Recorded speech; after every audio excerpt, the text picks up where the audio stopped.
they'll say, you're here now, you're in Attica. We are the bosses. You do what we tell you. When we tell you to walk, you walk. When we tell you to eat, you eat. When we tell you to sleep, you sleep. When we tell you not to talk, you don't talk. They don't look at us like human beings. Meanwhile, they are the ones that are the animals. And it functions you in a capacity as more or less like a vegetable, because you're not able to think anymore, because you're told what to do and when to do and how often to do it, right? I don't think that any sane person can tolerate it. I don't care who you are. You're looking for humane treatment. That's all. Humane treatment. We are given a bath once a week, very briefly, once a week. You see, these things, you're taking away the bare necessities, things that a man needs to feel like he's a human being. These are taken away. You don't have them. I don't know. I try not to be bitter, you see. Dealing with these people, trying to be bitter. But I don't know, everything they do is designed to destroy you, dehumanize you, make you a complete nothing. So when God come in here and he tell me to do something, now I'll do it. But now, at the same time, if I feel that he's wrong and I'm right, there's nothing that they can do to me, and this includes patting that last shovel of dirt in my face. They did everything but that, you understand? That's gonna change my mind. And this is what I think the attitude of most inmates in there. For some time, we've all been concerned about this trouble that was brewing in the prison. You could feel it in the air. Anybody that works in a prison or institution could feel things like that in the air. You knew something is brewing. We're all apprehensive, but you can't tell when it's going to happen. Every night we expected it. I don't think nobody would intentionally try to provoke an incident, because they realize that they don't have a chance. But at the same time, like, you just can't keep presenting that garbage and accept somebody to take it.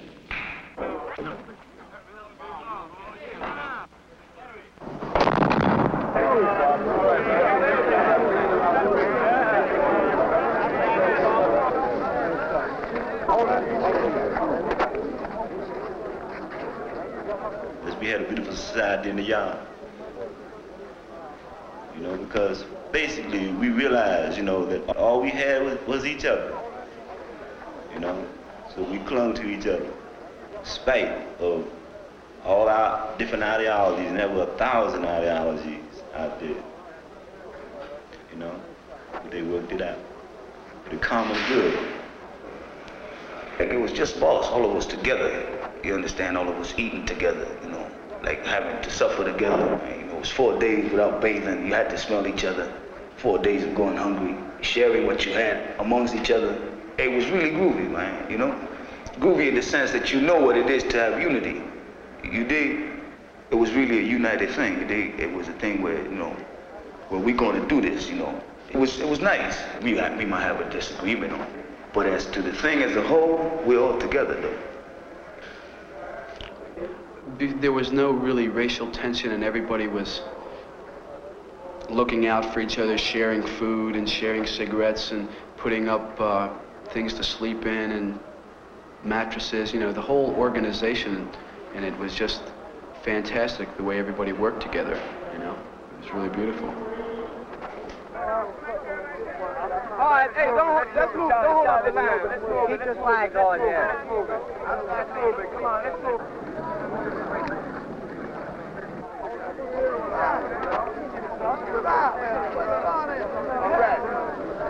Right on.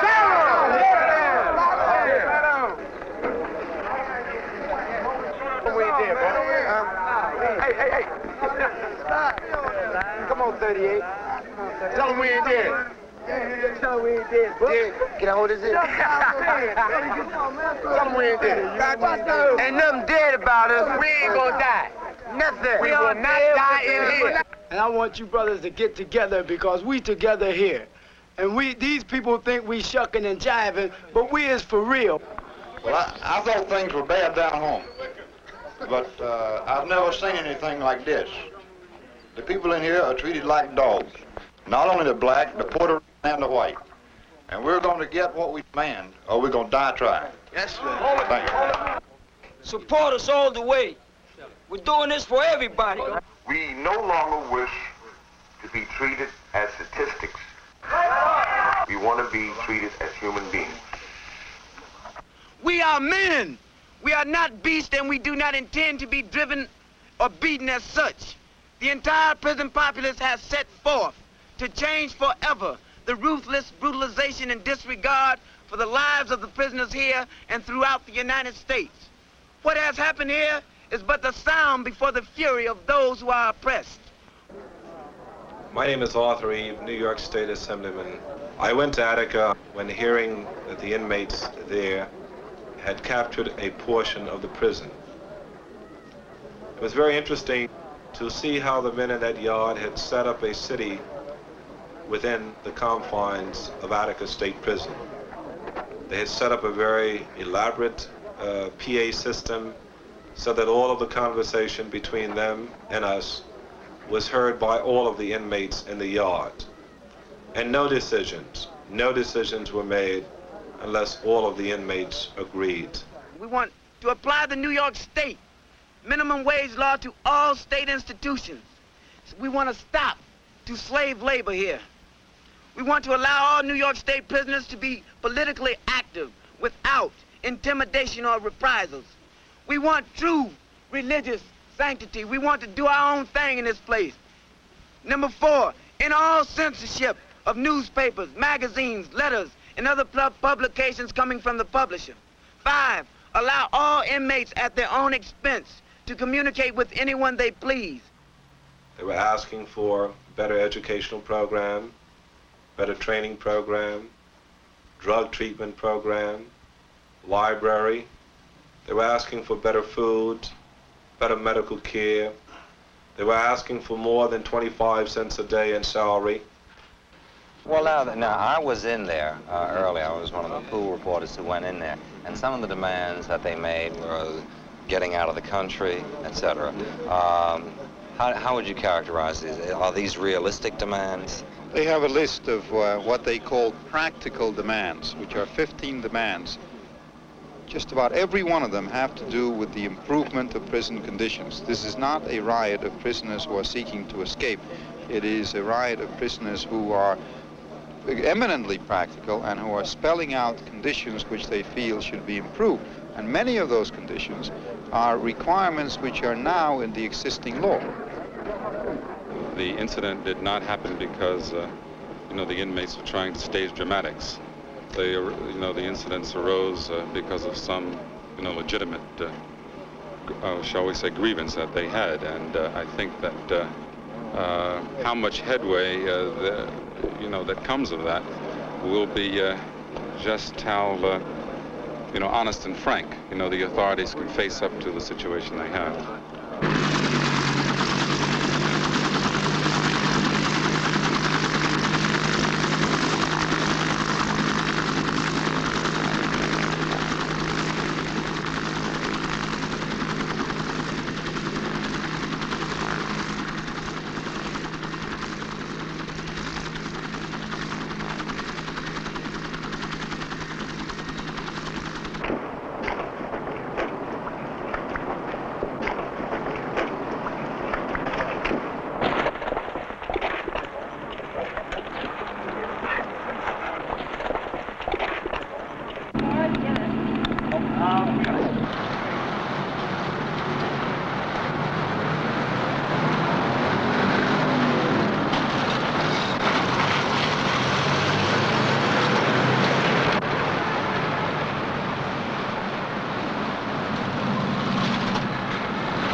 Advocating violence.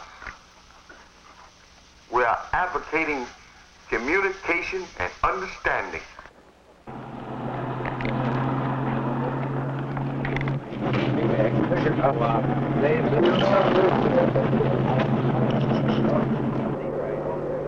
Right? Hush. Third First, second, and third follow right along, Gary.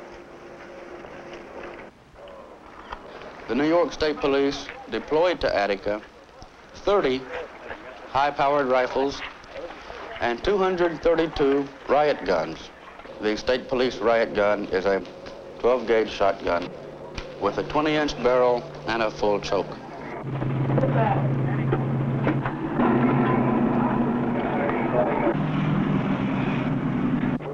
There were also members of the State Park Police present, as well as members from 11 sheriff's departments. There were also weapons from the arsenals of the Attica prison itself and weapons brought from Auburn by corrections officers who came from Auburn.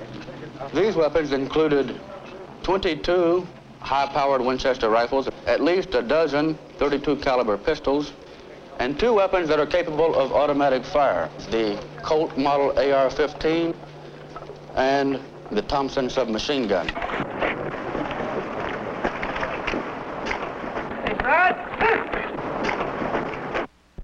The decision that had to be made quickly when I arrived was, would I talk with them, or was there sufficient support to move in and retake the institution?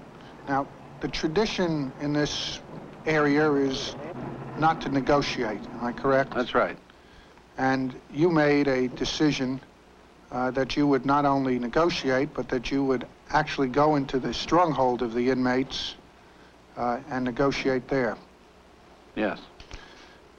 I got a feeling that there might very well be enough people in that yard who would believe in me that we might be able to do some meaningful negotiating. He started out being sincere, you know, all of a sudden he deviated. You know, he came out a brand new bag, you know, and I figured, like I said, that Dunbar and Mancusi, people like this here, and Rockefeller put pressure on him, you know, that he started playing the word game. I myself, as an individual, had a lot of respect for Oswald, especially for the fact that a man of his position, you know, coming into a yard full of rebellious inmates, it takes a lot of guts. And I admired him for that, but he threw that down the drain because he came in and told the inmates something, you know, one thing, and he wasn't aware of the fact that we had television sets and radios and we were watching what was going on outside that gate. And as soon as he walked out of the yard and walked out the front gate, was a newsman that interviewed him there, and he asked Mr. Oswald, what do the inmates want and everything, and he changed it all around. He says, oh, they want the world, you know. He was very negative, and naturally the inmates didn't want him anymore. They couldn't, they figured they couldn't trust him. He wasn't a man of his word. They trusted him the first day, you know, but everybody dug the change up in his manner. Mr. Wicker, how did you happen to go to Attica during September? My name had been included on a list of names that prisoners who were then in revolt at Attica had asked to come and observe the proceedings there. And when did you arrive at the Attica prison? Late in the afternoon of Friday, September the 10th. I would suppose in retrospect it was about 4:30 in the afternoon. I want to add my further testimony to the unity that's shown in the yard, to the unanimous testimony of these men that they regard themselves as being aggrieved by the treatment that they say that they have received in the prison in past years, and they appear to be unwilling to give up the hostages, give up their situation in the prison for anything short of a complete amnesty. Now you had a situation in which the state was saying no amnesty, and the inmates said that they wanted total amnesty. What did you do about trying to prevent this confrontation that was looming up? By midday Sunday, I think what most of us felt was that the attack was quite imminent. And it was coming because we had this deadlock. We weren't able to work out anything on amnesty and so forth. Hence, about the only thing we could do, we thought, was to try to maintain the status quo, buy time, stall off the attack, and hope that somewhere along the line, either the prisoners or the state would yield in such a way that an agreement might yet be worked out. In other words, if we could just, we felt that the hostages were not going to be harmed. You know, many of the people out there wanted to take out their old grievances on the hostages, which is understandable. There were many hostages there that I had previous grievances with. But these things became obsolete in my mind at that stage because something much higher, you know, was at stake. The hostages are, by their own testimony, are sleeping on mattresses, and the prisoners in most cases are on the ground. Hostages are getting what food there is. Hostages are getting medical care treatment. They all requested strongly that as much consideration as possible be given to granting full amnesty to the prisoners.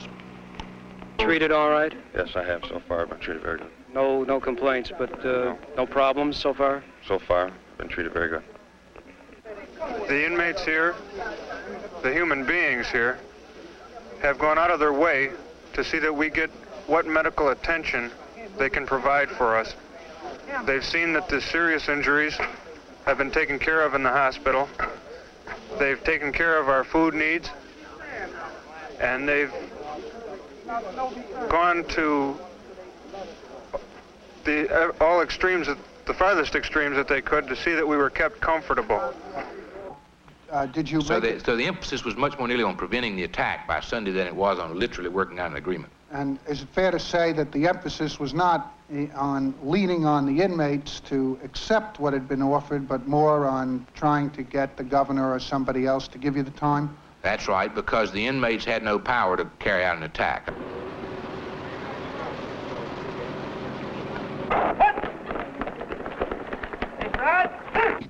You did make a telephone call to the governor that day, am I correct? Yes. We got him on the telephone at Tarrytown. I spoke to him first. I described the situation to him as best I could, and our apprehensions that the attack was going to be made and made very shortly, and our hope that he would prevent that, and that he would then come to Attica as at the invitation of the observers group. We made it very clear to him that we were not suggesting that he come up there pursuant to any demand by the prisoners, nor were we demanding that he come up and talk to the prisoners, nor meet with the prisoners in any way. We were suggesting that he come to Attica at our suggestion to meet with us. Now we felt, and this was the agreement of all in the committee, it was my feeling, it was Senator Dunn's feeling, it was Tom Wicker's feelings, as well as Mr. Kenyatta, the young lords, and the whole group, from all the way from the extreme left to the right. We all felt that it was important for Governor Rockefeller to be there. It would seem that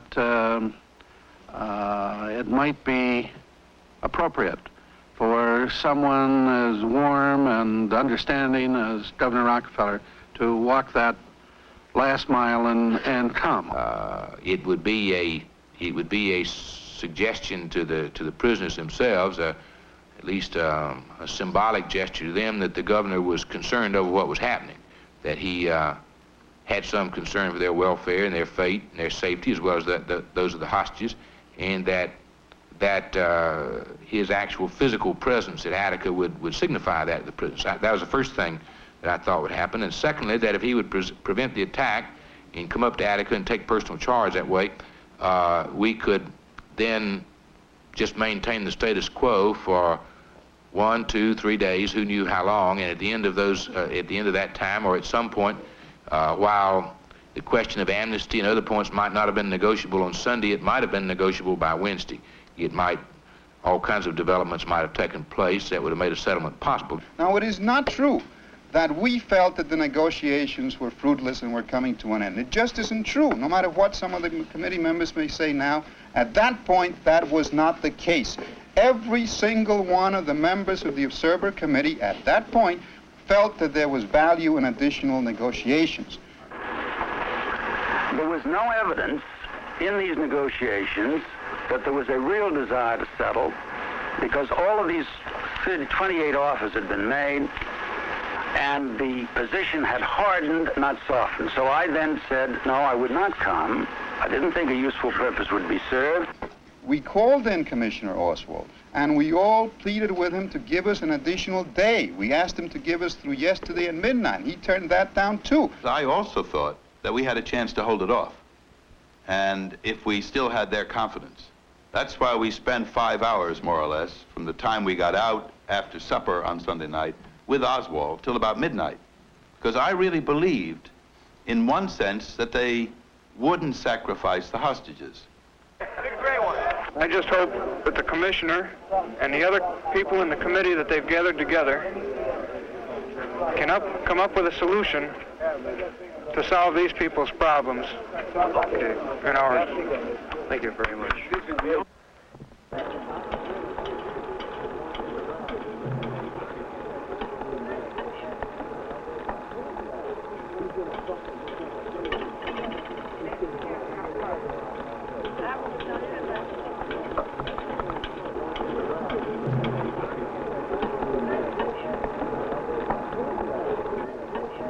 I had, of course, asked to get out on television and perhaps talk. So I talked about the good treatment that we had got and the medical help and the care, and then, of course, we hadn't been harmed up until then. And they said then at that time, do you want to talk to Governor Rockefeller? I said I'd be very happy to. And I don't just remember all my speech. It was off the cuff. What you said was, Governor, we are here in the yard with quite a group of people, and everything that you can do, I am highly in support of. We lived for 4 days under the same conditions they are living in, and we are 38 men who understand exactly what they are trying to get for themselves. Now, it would seem a shame to waste a group of educated people like this. And then there was applause. So here we are, and we are waiting for your reply. That sound familiar?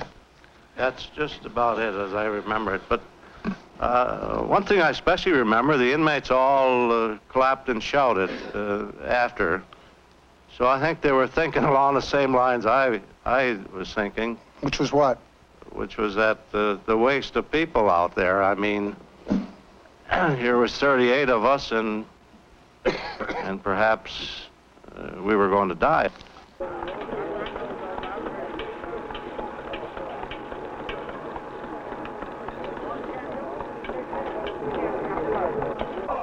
Sergeant Cunningham, now would you give us a message for Governor Nelson Rockefeller?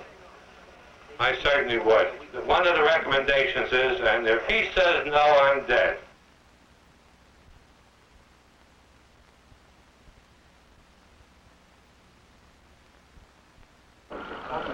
Back!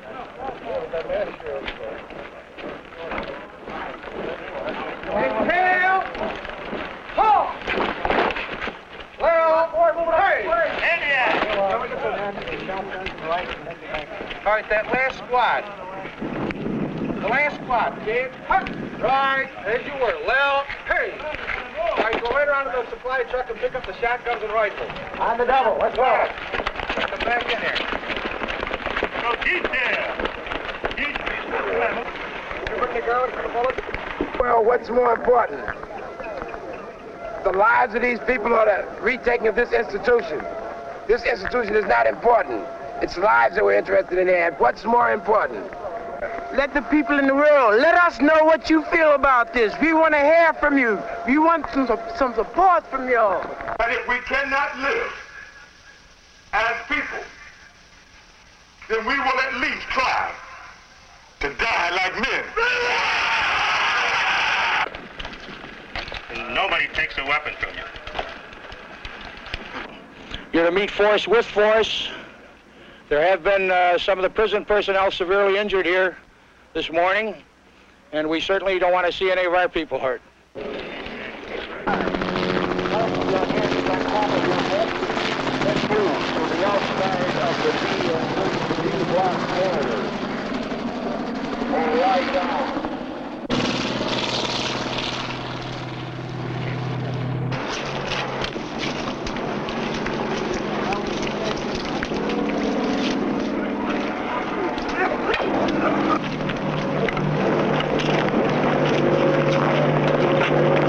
To delay the action any longer would not only jeopardize innocent lives, but would threaten the security of the entire correctional system of this state. Armed rebellion of the type we have faced threatens the destruction of our free society. We cannot permit that destruction to happen. At that point, the decision was made. There was no alternative but to go in. I supported that decision, and as Chief Executive Officer, I'm responsible for what happens in this state. Place your hands on top of your head and surrender to an officer. I repeat, you will not be harmed.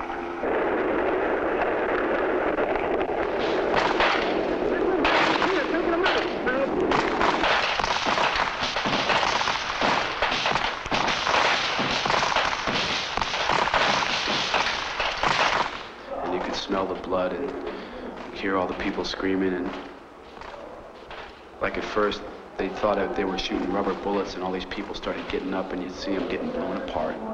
The helicopter flew over and they told everybody to surrender. Guys put their hands on their heads, and when they said it's the second time, they just opened up shooting. I got my leg shot off.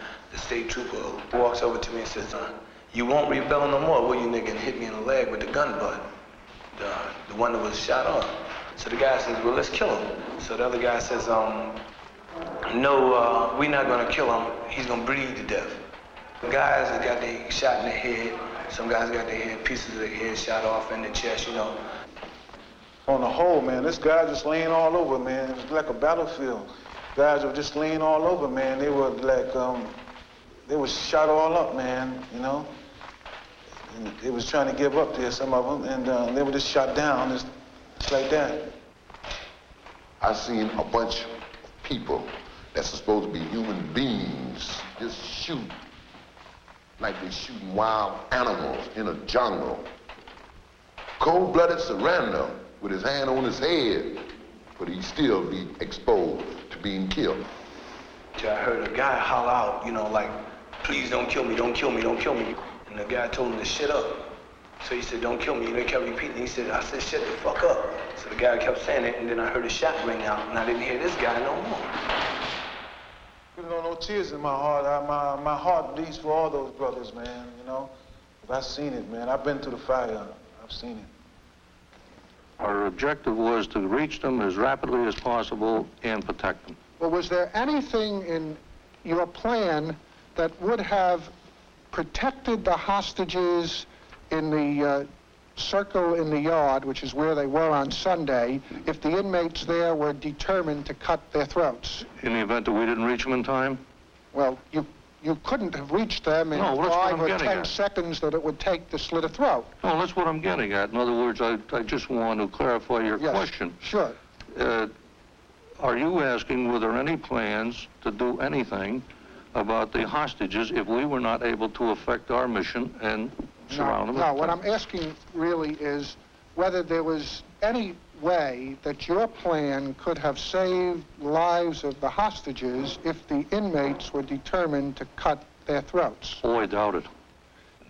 Dunbar stated that the reason that Oswald gave the order to come in and shooting and killing people was because he personally saw an officer having his throat cut. He says he watched this officer have his throat cut, he says, and he was really, really terrified by this, you know. And he said he also saw in the process an officer being emasculated. This was the incentive for coming in and killing everybody.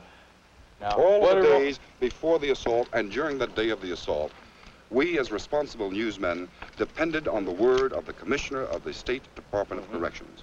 He came out here repeatedly at the height of the most dramatic moment that has ever happened in the state of New York, and repeatedly gave us what we were led to understand was factual information, information we now question, front to back. We asked him to give us the courtesy of responding to those questions, give us some answers. Short of that, he's frightened and scared. What information did he give you that was inaccurate? He told us about people slashing throats.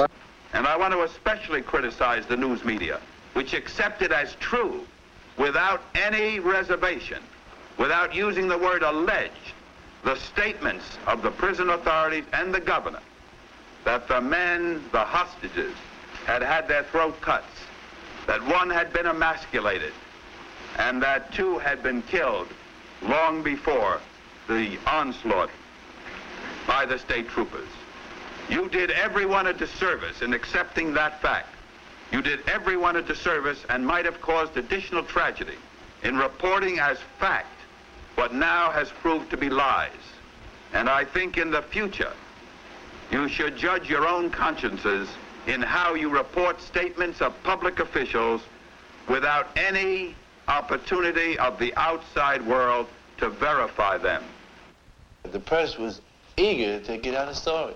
More eager to get out a story than to investigate the story they were getting out. They wanted to say, well, we'll get the scoop here. We'll get it to the readers quick, but they wasn't concerned with the authenticity of it. What hostage was killed by his throat being cut? Name one. None. All of them was killed by bullets, gun wounds, shotguns, M16s, and whatnot. So now after they recognized that they bullets had killed the people, now what they're gonna do? They're gonna dupe the people and tell the people that their throat was cut. That's the reason they told the lies. They had to justify their wrongdoing.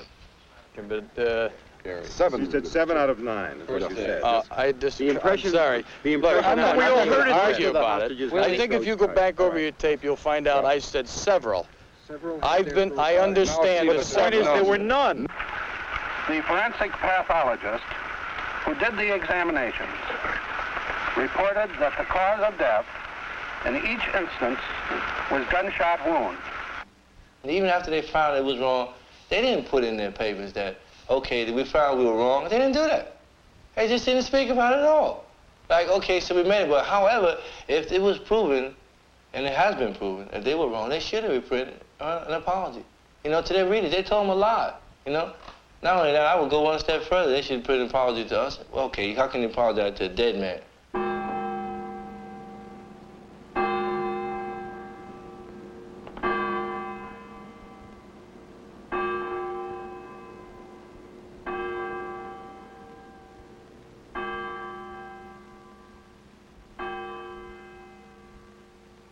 And we commit his body to the ground, earth to earth, ashes to ashes, dust to dust. If Rockefeller had taken your father's advice, what do you think would be the situation today? Well, I think that most likely my father would be alive right now, and it was more or less the big wheel's fault for giving the state troopers the order to attack them.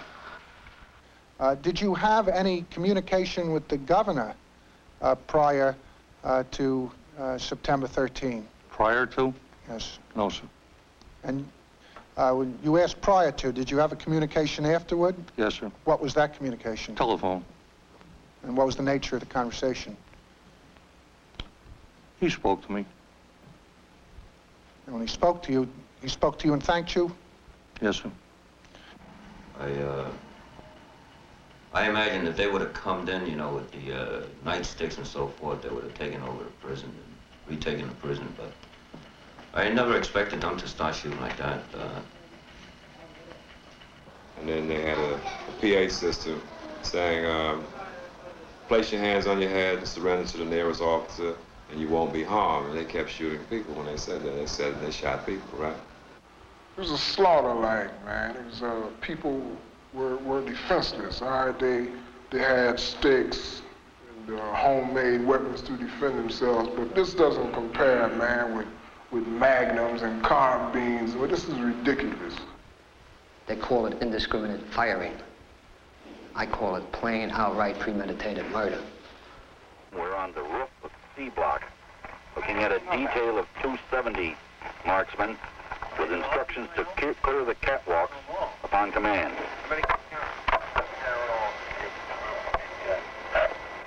So you can load 6. 6. And the bullet will be thrown forward, which would be arming the weapon, so to speak.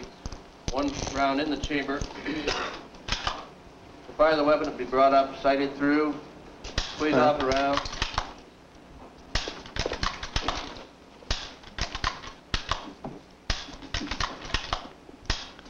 And would that be approximately the speed at which a qualified 270 man can fire, Mr. Little? Were you qualified as a 270 man? Yes, I was. Yes, I was. And Depending on what you would be shooting at, a stationary or a moving target, and whether you were resting or whether you were firing offhand. But that's the speed that I would probably fire the weapon if I were hunting. And what was the position in which people were firing this? Were they kneeling?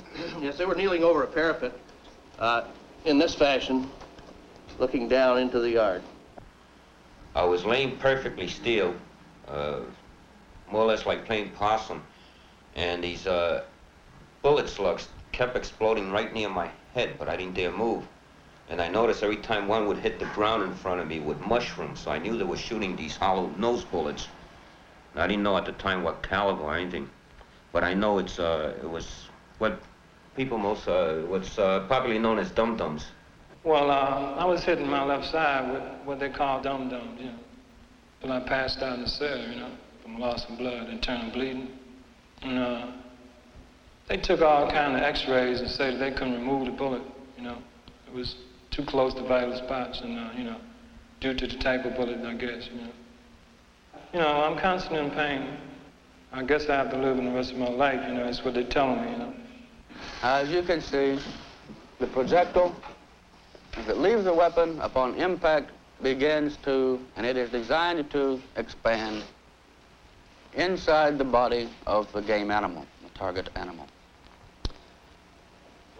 Pursuant to the Geneva Conferences and respective of the sentiments expressed therein, to prevent, insofar as is possible in war, unnecessary human suffering, the United States military personnel are prohibited from use of this kind of ammunition in combat.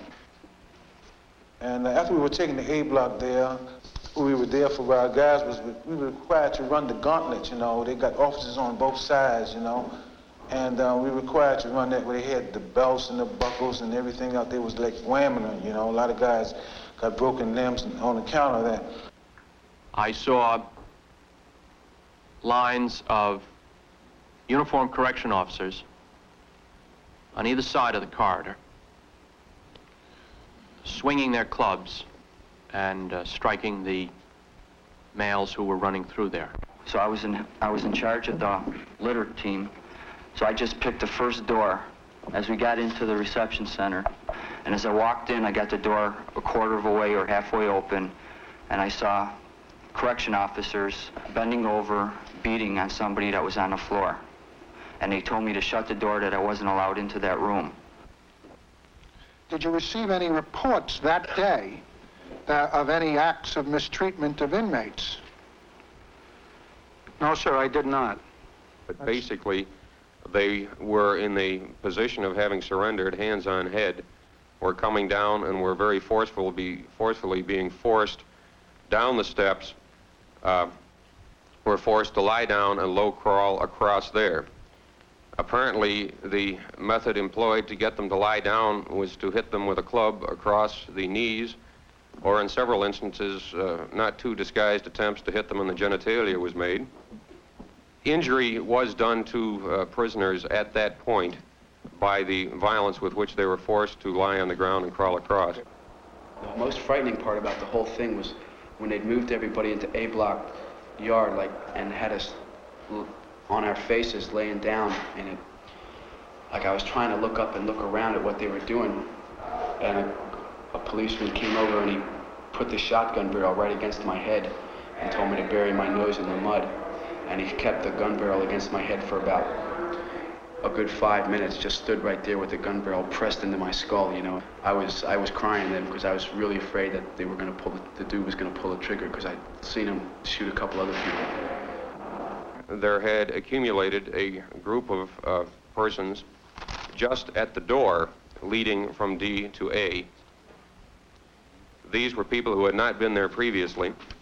They were ones who had bullet wounds, or in one instance, a fractured leg.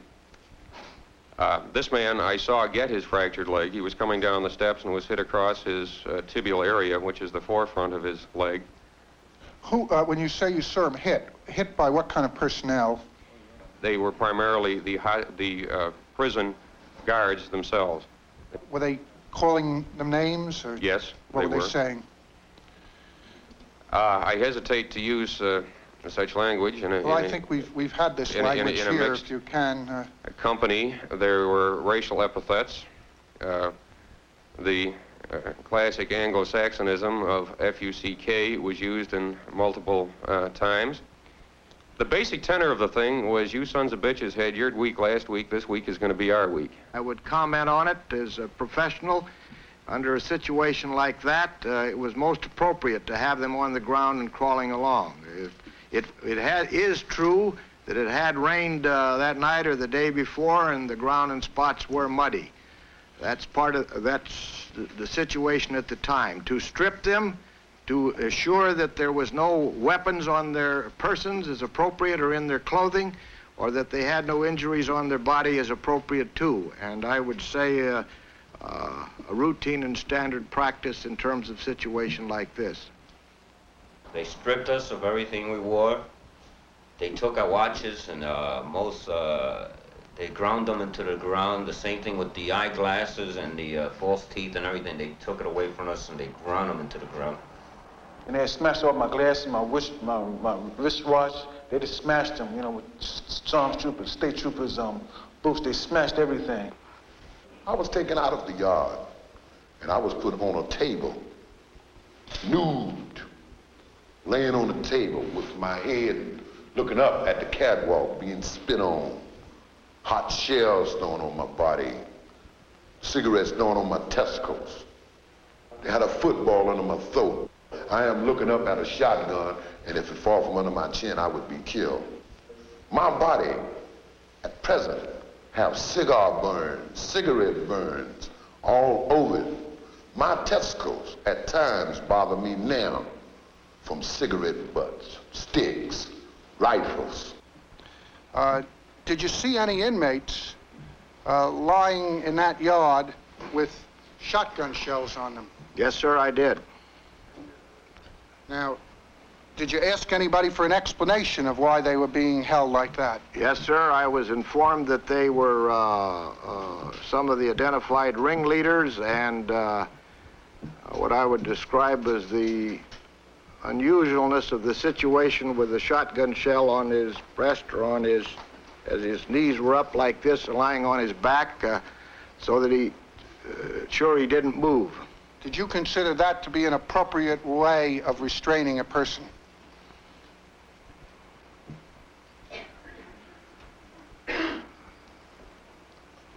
The alternative, I suppose, would have been to handcuff them. I don't know that they had them there. It's an unusual way. I believe a lot of inmates were killed after the takeover proper. There was a lot of sporadic shooting late into the night afterwards. And a lot of inmates will pull out of their cells at night, late at night, and well, draw your own conclusions. They come around later looking for guys, you know. He said, "Oh, you Frank Locke, come on out," you know. He said, "We got our orders to remove you." I said, "Remove me where, man?" You know, he said, "No, man, come on." So he's with other two state troopers, walking with the gun like that. So then they took me to the D block over there where the ditches had been dug by some of the inmates. They took me over by the ditches. And they asked me, was I going to beg for my life, you understand? So I refused to say something, say anything, because I resigned and they was going to shoot me. Here's a guy here with a gun like this, a 38 stub nose like this, and another guy with a rifle and all this shit. And I thought they was going to, you know, like kill me, you know. So I didn't say anything. So just a few seconds or so, a guy hauled out through the break-in window, correction officer. I'll never forget his face as long as I live. He told him to bring him back. You know, he's not the one bringing him. So they brought me back, you understand? Cold-blooded, premeditated murder. This is not a farce. I am telling you what I seen with my own eyes. I speak of my dead brother, L.D. Barkley. I know for a fact that he was premeditatedly murdered. I know this. I saw 4 men on the ground, fully clothed, with their heads to the ground. And I told Bobby Garcia, there's L.D. Barkley, the young man from Rochester. And I asked whether or not they were dead, and he said no, they were alive. And I, to the best of my ability, and I've stated this in federal court, recognized one of them as being L.D. Barkley. Brother L.D., I know they murdered him. because I seen him when they had us in the A block area searching us, you know. I seen him and I testified to that effect too. And the thing about it, after I had testified, when I came down to see my attorney, right after that on the other side down the hall a little bit, the officer wanted me to write Judge Curtin and told him that I made a mistake in my testimony in regard to seeing this fella, this brother LD that they killed. And I immediately told him what to kiss, you know, and things like that. And I did say in my notes, and I want to repeat it here, sir, because it is my firm belief, from my knowledge of the plan and what I could observe of it, there was excellent self-discipline, excellent self-control, excellent response to commands, to my knowledge, and while we were all concerned about the number of casualties that would occur, and while there were some, if you look at it as I do and try to report it to you, that only, and I believe 24 initially died. I'm going by memory now. And 39. Initially, sir, there were some that wounded that died later, is the point I'm trying to make, but that's maybe beside the point. I don't know whether do you draw a distinction between whether the wound is so mortal that you die that moment, or whether you die within 24 hours or 48 hours? In view of the situation, I'm only trying to say the number of casualties reflect to me quite honestly that there was this excellent self-discipline and self-control and good plan.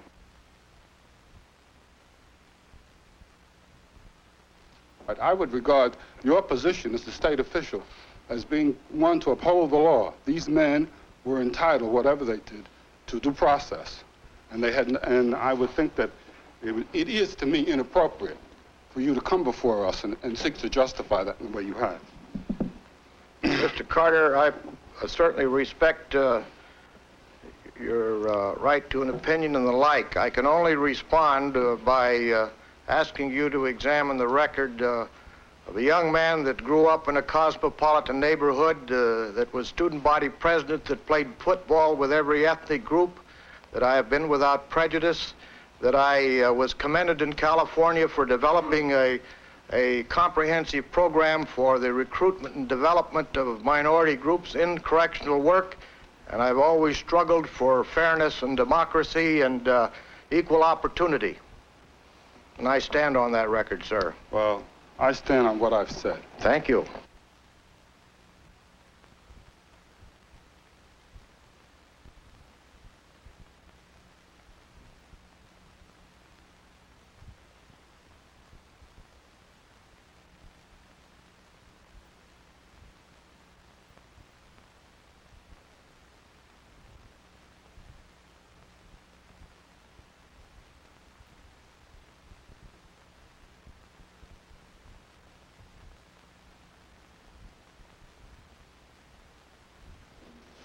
The only way that they think it's possible to satisfy the people is come with a mass of indictments. That way, they think that the people's just gonna get their mind off of what is really going on. The state has poured in hundreds of thousands of dollars. In fact, Governor Rockefeller decided to divert all of the resources of the newly created organized crime task force. This was a special section of the Attorney General's office that had been just set up in 1971, supposedly to finally, in a comprehensive way, attack organized crime in New York State. Instead, because of Governor Rockefeller's need to vindicate what he did at Attica, he diverted that entire task force under Mr. Fisher to investigate the Attica situation. There are no blacks on the grand jury. There are no young people on the grand jury, really. You know, young people can vote now, like 18. I don't think there's anyone on the grand jury 21 years old. And the income is very high. It's like from $10,000 on up. Some people own whole business, you know, like a bus service, and that's, you know, pretty big money. So we don't have any peers there, really.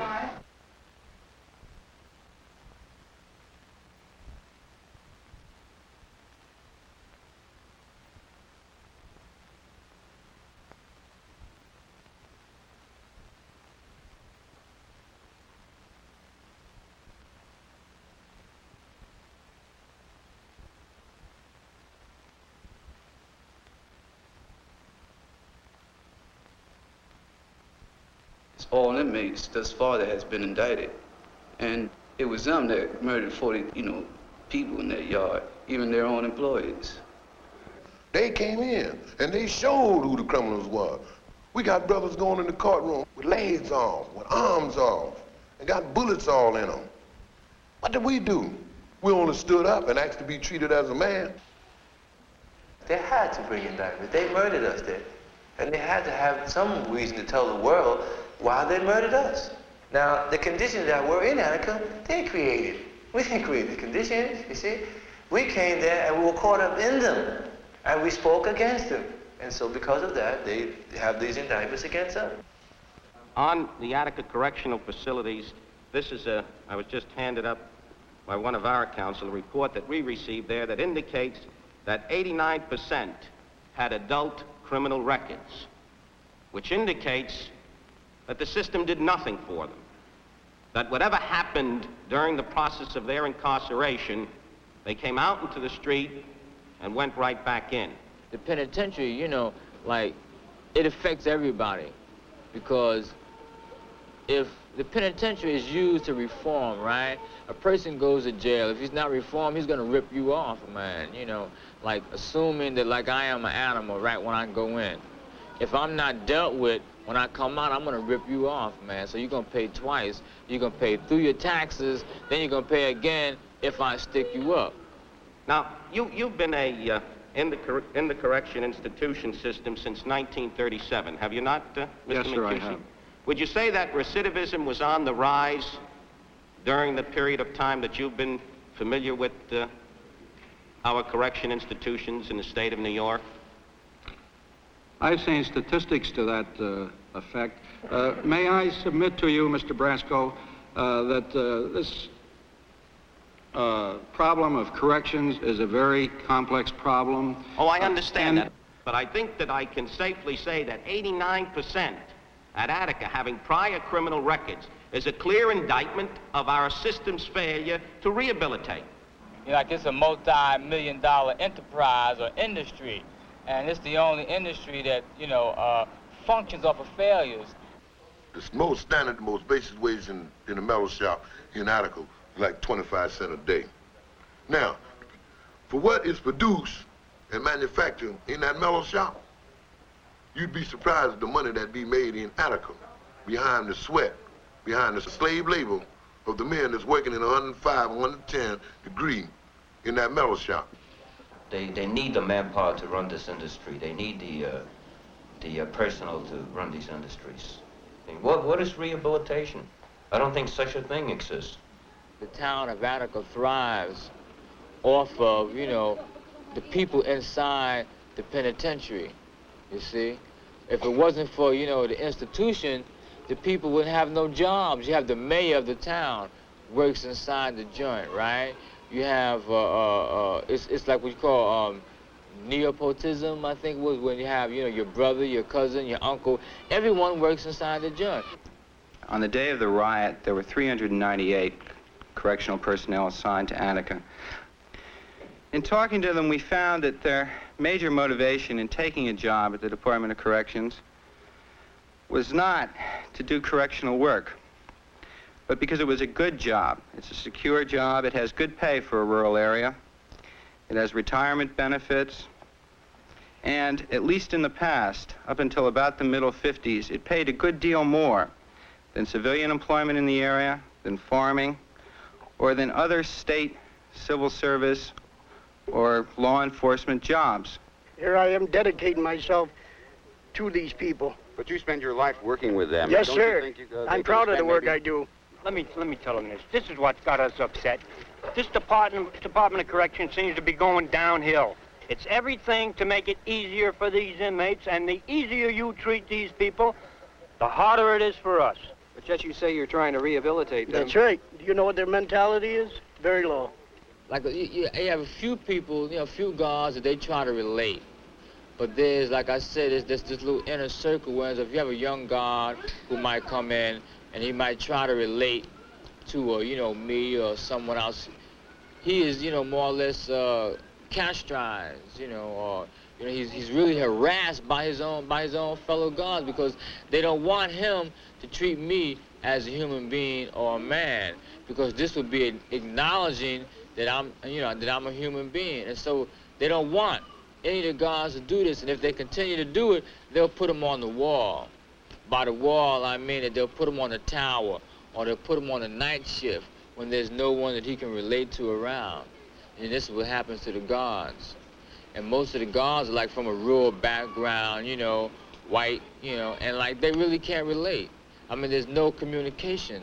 Due to the fact that approximately 75% of the institutions in this New York State are black, they don't have the proper facilities to deal with them. They need more black teachers, black instructors, black correction officers, black ministers, black priests, and they need black councilmen. You know, I'm talking about guidance people, someone to understand the problem. But then it is the Civil Services Commission's fault that you only have one black guard at Attica?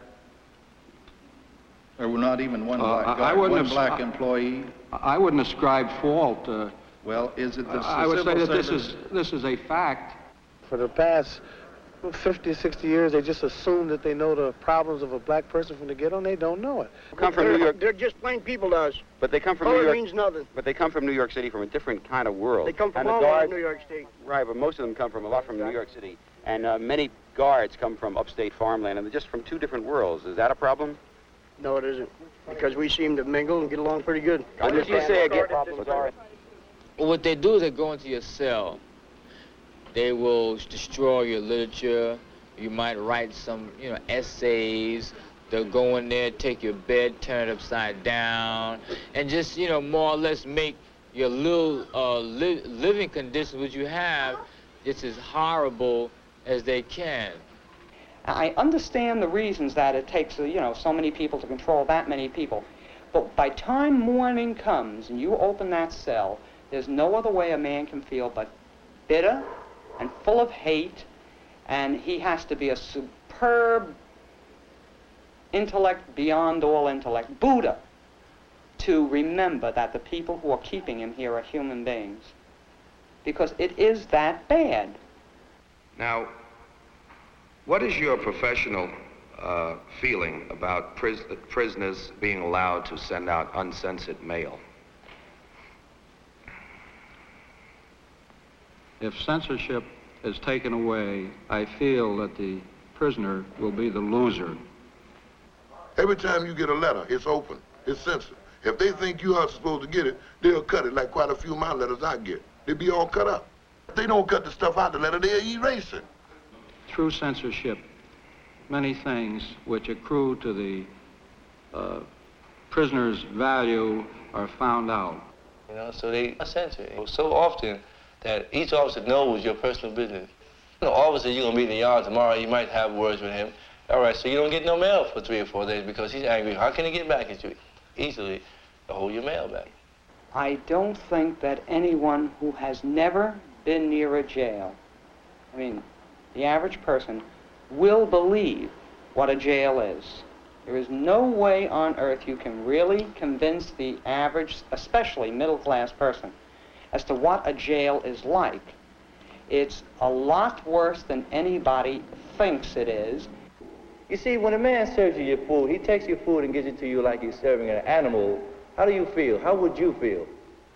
There's no way in the world that I could possibly describe to you exactly what his food is like.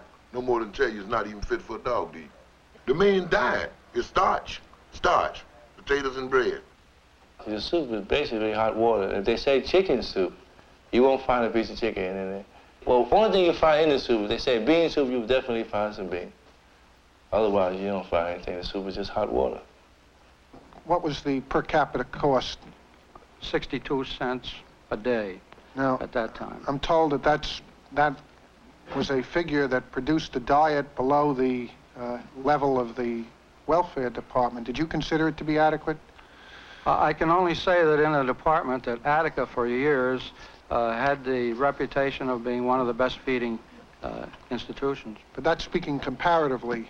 What about looking at it more objectively? Did you consider feeding people on 62 cents a day to be adequate?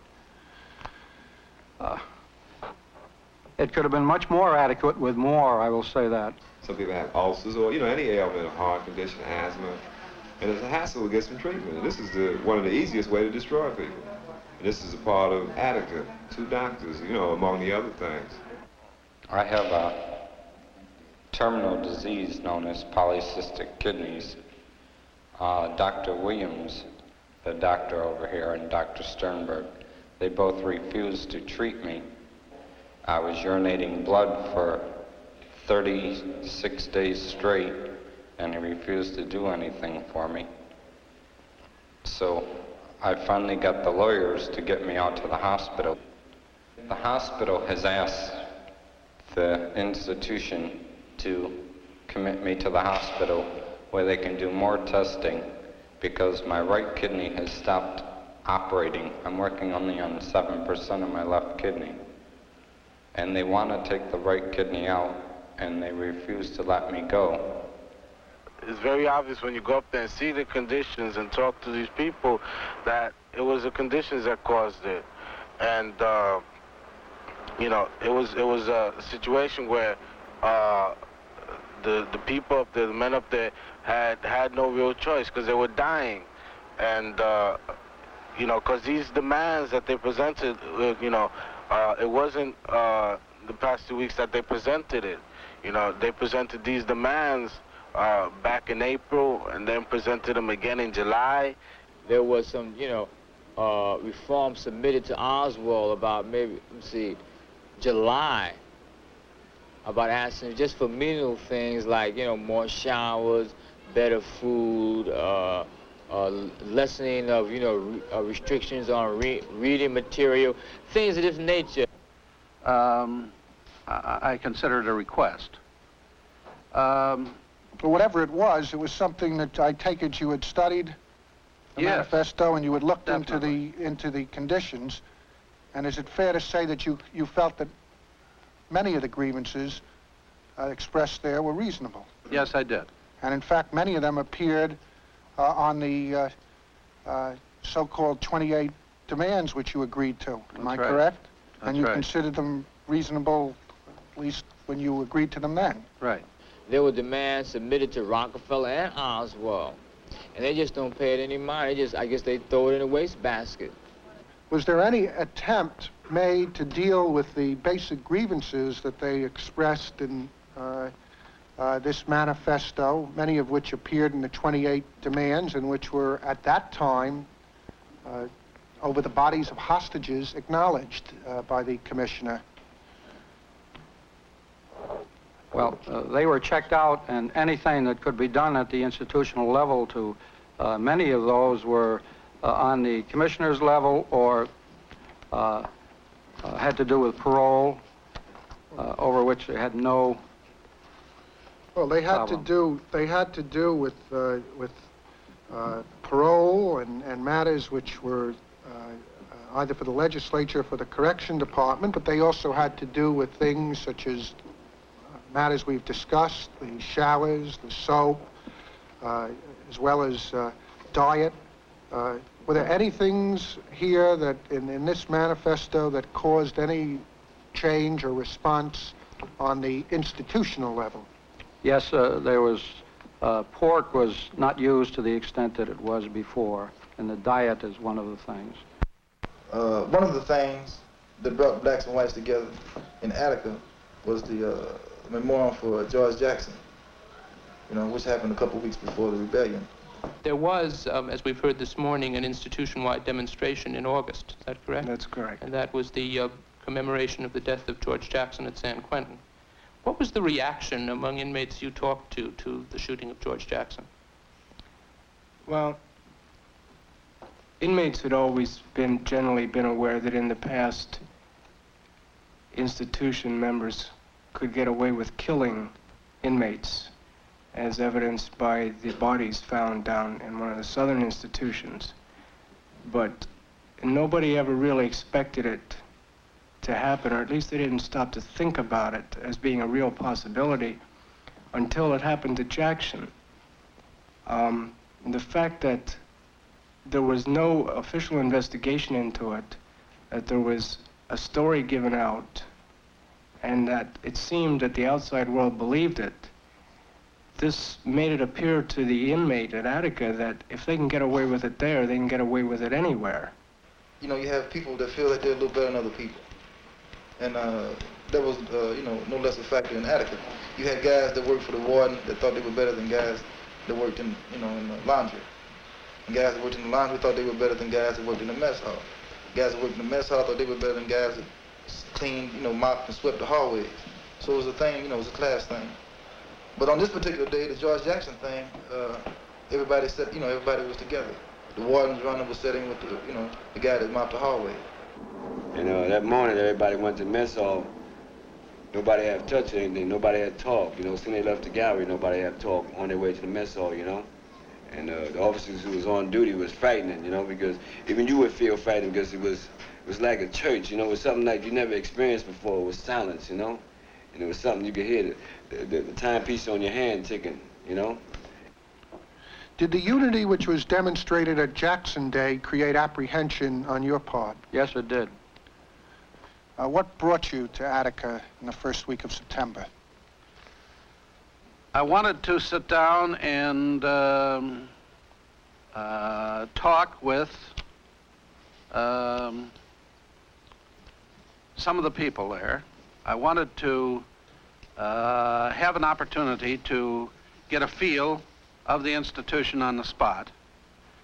I wanted to talk with some of the signers of this, quote, manifesto, which I never consider such.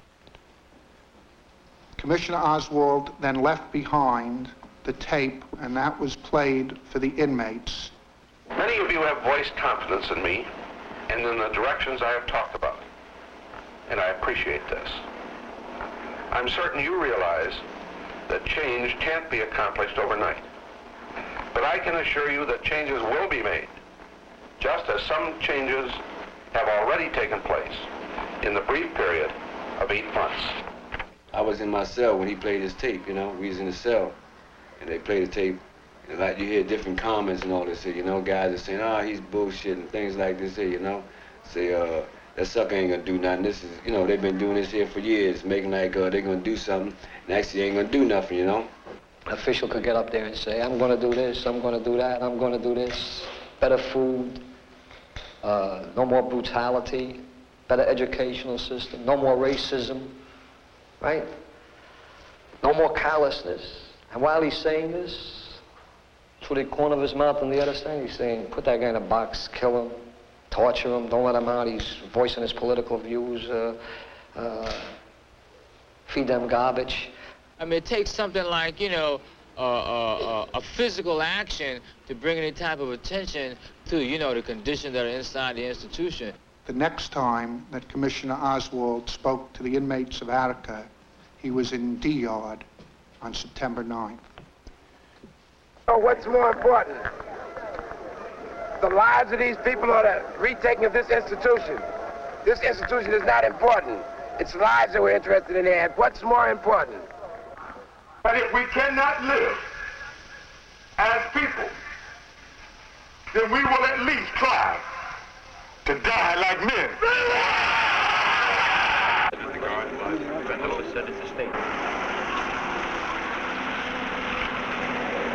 You will not be harmed.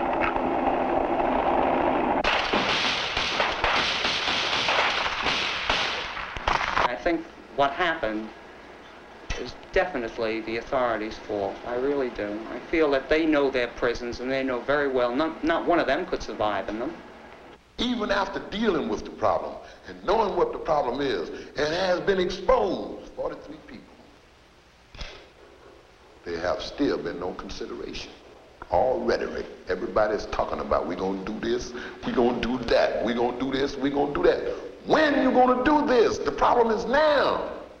See, ain't nothing changed. Everything is still the same. We still ain't got nothing. People been telling them for years. They know what's got to be done. They just don't want to do it. They refuse to do anything. And they're going to keep on refusing. And they're going to keep right on having more Atticas and more Atticas until they finally realize they got to do something. But they slow learners or something. Could you tell us whether you adopted any new programs as a result of this, or intensified in the old programs designed to reduce the possibility of recurrence? We have instituted 2 gun posts. All they speak about is security, security, security, security. They wouldn't need no security if they would give us some help, some concrete help. But the people in the street don't think about this. They paying it.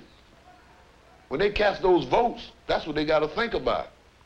Where that money is going, what is it for? What is it doing for the man behind the wall? We aren't lost, they're hiding us. Actually, conditions are worse because there are officers, you know, like the pigs, right, walk around with M16s and, you know, various weapons, and nothing's going on now. See what I'm saying? There's heavy supervision, there's more security for the administration. So conditions have gotten worse in essence. And they set up all types of gun posts in the yard, you know, where the inmates go at, you know, the population yard, you know. It used to be, gun posts used to be on the wall, but now it's in the yard where it's small yards where the inmates be at, you know. So any type of gathering, all the rifles are pointing on you, you know. And they just dying, you know, to shoot somebody. Somebody's gonna, you know, trigger off a shot and everybody else gonna follow. It could happen all over again, easily. It has happened right after Attica, Yardville, Rawway, and it's still happening. Certainly, I see more Atticas. Just before I came out, something broke out in, come on, Pete, Baltimore, I believe. It was a small thing. Some people had escaped from prison, women and men, right? Certainly, I see more Atticas. The white racist, he showed me something with that bloodbath that we had on the 13th in Attica. That woke me up.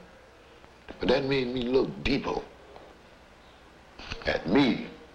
So I took a look at myself. But then I took my head off and put it on the bed and researched it and got myself together and started dealing with my problems, which me of the people. I don't know. My brother, he is strong. You understand? He's not no pushover. He's not gonna let nobody push over him. And knowing that my family and my friends and my loved ones and my brothers and sisters, you know, is so concerned, that make my part of the struggle much, much broader. You know, because I know that if I ever stop, you know, that I'm not gonna be contented with myself, because I'll be letting them down. And I came back home and I was so happy, you know. I told everybody, my friends, I said, if you were to go up there and see my brother, you wouldn't believe that he was in prison, because he is so strong. And so I asked him, you know, what was he doing up there? He said, right now he's reading. He said, if you was to go in his room, he got so many books in there, he said you wouldn't even be able to get in. So you had to back up to get in his room. He said, if you wanted to know anything, he said, ask him, he would tell you. Anything you want to know. He's very strong. And I believe one day, when he do be free, he gonna really make this world become something. Yeah. My life is for the people. For the rest of my life, for the oppressive people. People got to wake up. See, this is the whole situation. People have been asleep too long. So it could be because they're politically unaware of what's going on, or they just never paid any attention to it because they have their own problems. But they got to wake up because this is really affecting them too, and they don't realize it yet. The only time they realize is when there's an explosion, when something happens. Look what occurred. Look at Dunbar, the assistant commissioner. Real fraud. Biggest fraud there is. You can see right through him.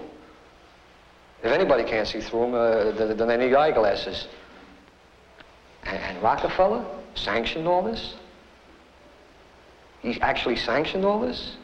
And Nixon sanctioned Rockefeller. Look who we got as a president. And if people can't wake up behind all these things. Before, I had been pretty much of a pacifist and just like getting high all the time, things like that, you know.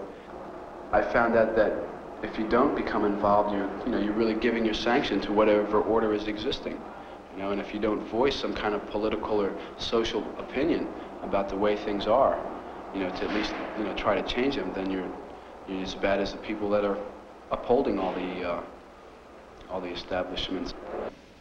And the 13th woke me up when I saw those, when I almost got shot twice. And it was a black man that saved my life. And he ended up getting shot. And that woke me up. I didn't think that I would survive. Like I said, I was shot 7 times, and I really thought that it was all over. But somehow I did survive. So for this, I'm grateful, But a lot of brothers didn't make it. And I think about this. And I think about that those brothers, that didn't make it. They cannot be forgotten. They cannot have died in vain. Their deaths must mean something. It must be made known to the people what their deaths meant. You see, what the whole struggle was about. People easily forget. Because we're living in a world that's fast moving, Things are happening every day. Things that happened yesterday, today become passé, forgotten about. So I cannot let this die. And I will not let it die in the minds, the hearts of the people. Because it is a part of me. And it is this that I am dedicated to keeping alive, you see, in the minds and the hearts of the people. So that they can always realize that these things can happen to them. What I see is this for the people in the street. I see, wake up. Stop hiding. Stop talking about it don't exist. Stop talking about you don't understand it. Stop talking about that cold water flat you live in is good enough for you. Stop talking about where you in jail and you getting 3 meals a day.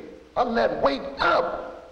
Because the same thing is happening to me is happening to you. And deal. Petition. Rallies. Let the people, let the governor, let the president and people that's in a position to do something about this know how you feel about your sons and your daughters that's incarcerated. Other than that, wake up, because nothing comes to a sleeper but a dream.